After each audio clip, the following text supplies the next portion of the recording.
What's up, y'all? It's your girl Shay Renee, and we are about to go ahead and get on through this whole session of Tisha and Marceau, this filler episode of it all.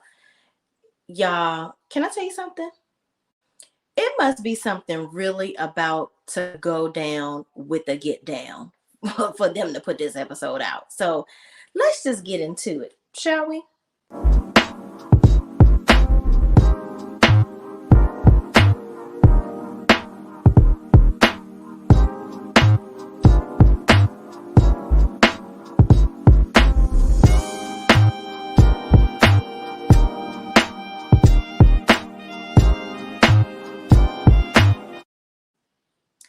All right, y'all. So this episode basically for me was an episode that screams, Tisha, wake up. Tisha, open your eyes. Tisha, somebody on the production staff is trying to help your dumb ass. Okay. Like this whole episode was just a whole, I can't even put the word for it. It was just a full view into the gradual, in my opinion, mental abuse of Letitia Scott. Okay.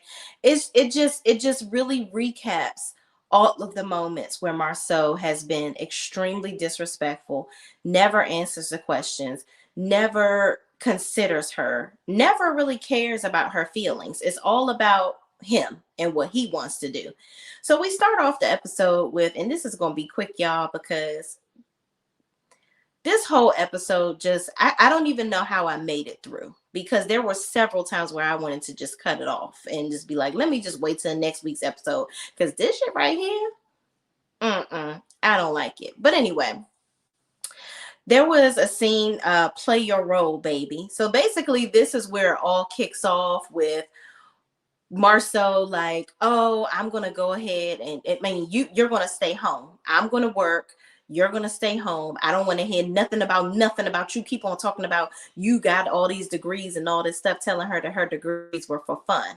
I was like, wow, wow. Let me. Oh, we got a comment. S&D. You can't tell me Mel didn't make them do this episode to wake. Listen. Somebody did. Let me tell y'all something real quick. In my opinion, thank you so much for commenting, S&D. In my opinion, I feel like this was done because either somebody on the production staff is like, Tisha, you need to wake up. Maybe it's Mel or somebody at this point. But I feel like somebody is like, you know what? We have pretty much beat a dead horse with the Mel and Martell situation. We know that there's some juice over here in the Scott situation, and we're gonna stomp on these grapes and make some wine. Okay, y'all gonna talk about your situation whether you want to or not. Y'all posting pictures. Marceau, you think you a damn comedian over your situation? You think you keep dancing around everything? And I don't think that he has a good relationship with Maurice right now. So this is how the show is going to pivot at this point. So the Scotts are going to have to face the music, whether they want to or not. So all of their bullshit, that little bullshit that they've been trying to hide and sweep under the rug, that shit is coming out. Because Mel's like, listen, I've been the only one on this show that has been 100% transparent. You mofos is about to feel the heat too, because I've been standing in the fire, and goddamn it, somebody gonna get in this bitch with me, okay? And I understand you on a reality TV show. Be real, okay? But thank you for commenting. Moving right along.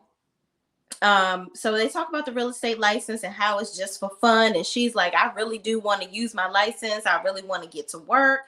I don't want to hear all this ying about I can't work and all this. And he's like, yeah, whatever. We're not doing that. You're going to stay home with these kids and this, that, on that. So she walks off like she always does. It seemed to be a repetitive thing of Tisha walking off in the midst of conversations. And it's like, she's going to have to learn to stay and kind of get into the thick of it with Marceau or anybody for that matter, and just handle the situation. Stop always walking off, because walking off is you're never going to get what you want doing that. So in the next scene is titled non-negotiable period. Okay. So Tisha asked Marceau to watch the kids while she's going to an event. And he's basically like, I know you fucking lying. These really your kids. You know that, right? You watching these kids. I'm not watching no kids. And I'm like, sir, first of all, for her to ask you to watch your kids and you're in the house is absolutely ridiculous to me. There is no way that I'm going to ask my husband to watch my son. It's our kid. Like, it's our responsibility to care for him. Like, what? I'm going to ask you to watch your child? You have really lost your mind if you think that that's how this is going to go. Like, he literally was like pissed at her, like, the nerve of you to ask me to be a parent. I'm like, wow, sir. And he's like, this can't be. She's like, no, you're going to do this for me. Like, I need to go and do this event and I need you're going to do this. And he's like, don't make this repetitive. Like, this is not going to be an ongoing thing. So he stays there with the kids. Their oldest son, Tisha leaves with Mel. Their oldest son is downstairs getting something to eat. And he says, you want a peanut butter and jelly sandwich? And his son looks at him like he's crazy. Like, Dad, why are you asking me, do I want a peanut butter and jelly sandwich? He didn't even know his own damn son was allergic to peanuts. And his son looks like he's like 13 or 14 years old. So he's that damn old. And you don't know that your son is allergic to peanuts? Unfreaking believable. So then the girls, he's like, you want some waffles? You want it? And I'm like, wow, you don't even know how to feed your children. That's crazy. So then Tisha comes home and he has this big old attitude. And she's like, well, I've decided that this is what I'm going to do. Like, I'm going to go ahead and I'm going to make these boss moves and I'm going to do the jobs and be the mom and do all the things because I can. And he looking at her dumbfounded like, yeah, you will. You ain't doing none of that because I'm going to make sure that I put a stop to it. So in the next thing, respectful cheating. I don't even know how cheating can ever be respectful and why he even thought that that was respectful for it to come out of his mouth. So they're in Miami at this point for Kimmy and Maurice's wedding. So they sit down and basically talk about all the things that Marceau does not need to be doing at this bachelor party or whatever that he's going to go to with Maurice. She's like, don't buy no chicks, no drinks, don't do anything that you do at a strip club. So don't go, basically. That's what she should have just said. Don't even go. I don't even want you to go. And I'm just like, girl, really? So the next morning, apparently they had another discussion. Well, before that, in that conversation, he said, well, it's called respectful cheating. I'm like, there is no such thing as respectful cheating, sir. I don't know what the fuck is going on in your head, but this ain't no such thing. So the next morning he comes in and he's very vague about what he was doing the night before. And he's just acting like, oh, okay, whatever. It's a bachelor party and you just gonna have to get over it. Basically, everything is get over it for Tisha with him. Like, he doesn't explain anything. He lies. He don't think it's lying because he don't say shit. So they end up going to dinner the next night. And Mel brings up that somebody went live and saw all of them, frolicking in the damn club. So she basically saw what they were doing. And so he's like, somebody went live. So now he got to tell the truth about buying bottles and doing all this stuff. So, and he doesn't have his wedding ring on, which I've noticed in a lot of scenes, Marceau doesn't really wear his wedding ring at all. Period. And that's even to this day. To this day, he don't be wearing no wedding ring and don't nobody say nothing. But anyway, Mel brings up him not wearing the wedding ring and points it out. So basically, it's just a series of scenes of him doing shit to completely embarrass Letitia, okay? And open her eyes to the bullshit. So in the next scene, there's called Let's Make Boss Moves. Tisha meets with some broker and decides that she's going to go ahead and take a job. She's not going to listen to Marceau and not do the job. And he's just like, we didn't talk about this. And she gets a hotel job for him. So now it's okay because she done found him some work.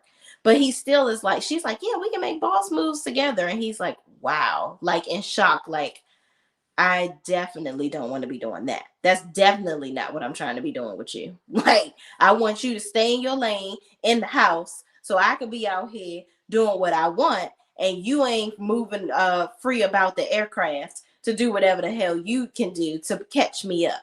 Okay? And that's what I think. I think that Marceau wants to keep Tisha confined to the house with them kids so that he can know what's going on, where she's at all times, so he can be out here doing his dirt. And that's just what it is. Then they talk about the 20 girlfriends, okay? First of all, Marceau galloped his ass home so fast after that scene with Martell because he's very smart. He was going to make sure that he told Tisha some form of a story before Martell said anything or before Mel said anything to him. Because what he wants to do is to be able to control the narrative. Okay. He wants to, he goes in the house. Martell talking about these 20 women, he doesn't need, that's crazy. Like, that's ridiculous. 20 women. Like, I'm like, sir, you didn't say that you don't have any women. And the thing is, Tisha doesn't, she was like, well, why would he say that? Instead of her saying, why would he say that? She should have said, did you have 20 girlfriends? What's really going on? She didn't do any of that.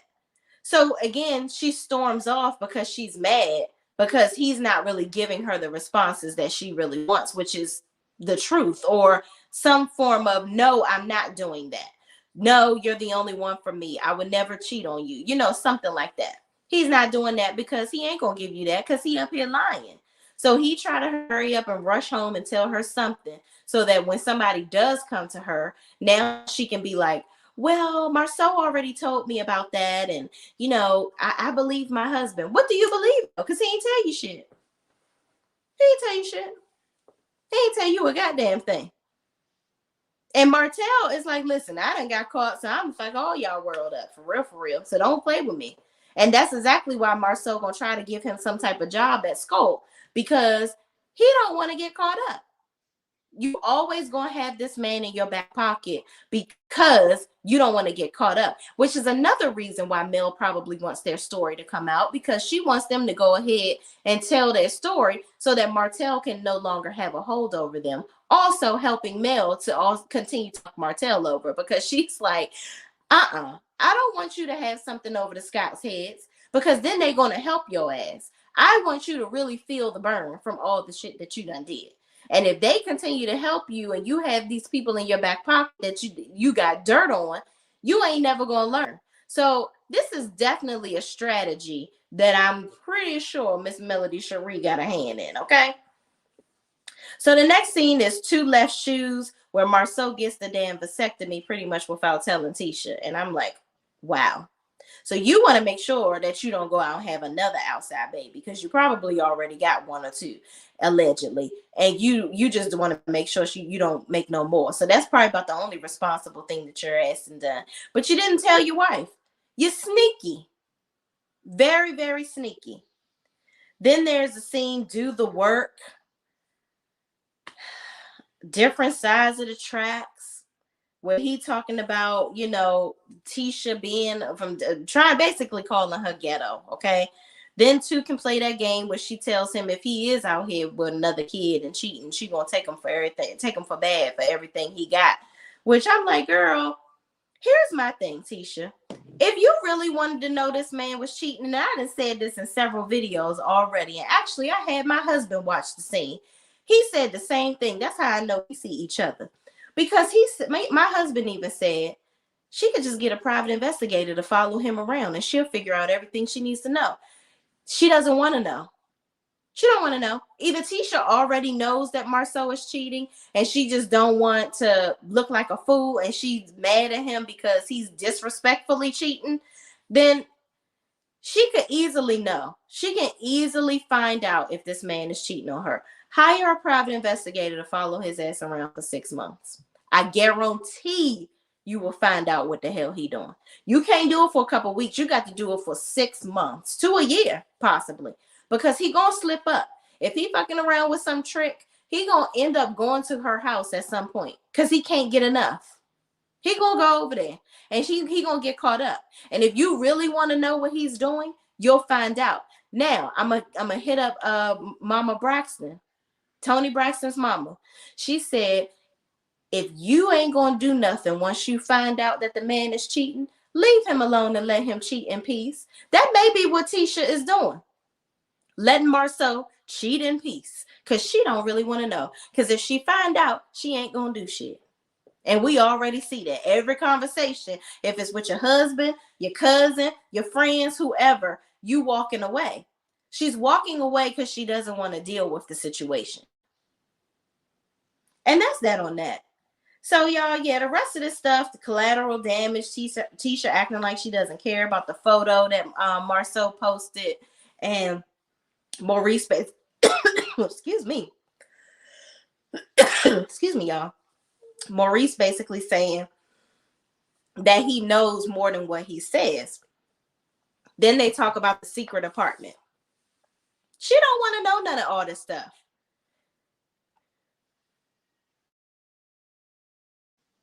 Sorry, y'all.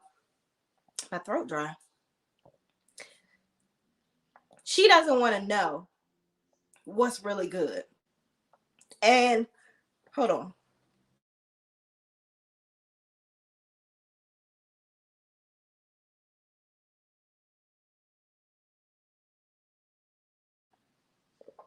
Whoo, all this talking sometimes it gets you a little throat dry. But anyway, she doesn't want to know what's really going on, because if she did, number one, she has ways of knowing.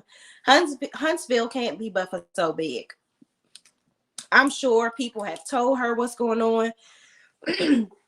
She's been presented with things, and who knows, this may be a precursor episode to show us the magnitude of what's going to happen for her to have to make some decisions in that relationship.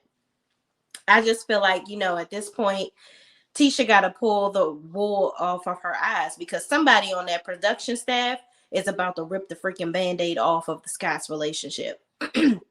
And she's going to have to deal with a lot of things, and she's going to have to make some hard and tough decisions. And here's my thing. If you don't cry wolf, if you find out that this man is cheating on you and you're not going to do nothing about it, be honest on the show and be like, you know what? I know Marcel is cheating on me, or now that I found out that he's cheating on me, I'm not going to do nothing, y'all, because I'm happy with my life and I don't want to leave what I have put together here. Or if you find out and you do, so you talked all this big shit talking about you going to leave him, do it. I think that Tisha's problem is she's scared to leave. She is not Mel.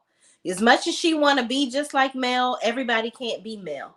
Mel is the one that left the relationship and everything just got even better for her.